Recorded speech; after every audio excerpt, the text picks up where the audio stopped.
Hoy, hindi na ako nagtatrabaho dito sa ito. Kung hindi ka nagtatrabaho sa akin, anong ginagawa mo dito? Talagang napakasama na ugali mo. Hindi magpasalamat, hindi ka marunong. Salamat. O di sige, salamat. Anong akala mo ba sa sarili mo? Kung ba't mayaman ka, magagawa mo lahat ang gusto mo. At kung makatapa ka sa kapwa mo, ganun na lang. Alam mo, Georgia, marami ka lang kaibigan dahil sa pera mo. Pero kung tutuusin, kawawa ka. Huwag na huwag mo akong pagsasalitaan ng ganyan. Wala kang karapatan!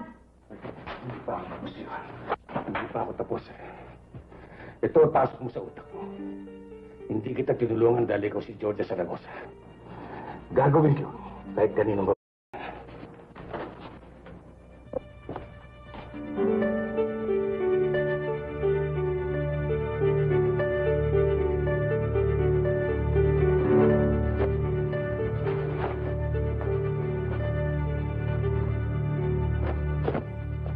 Salamat sa jacket.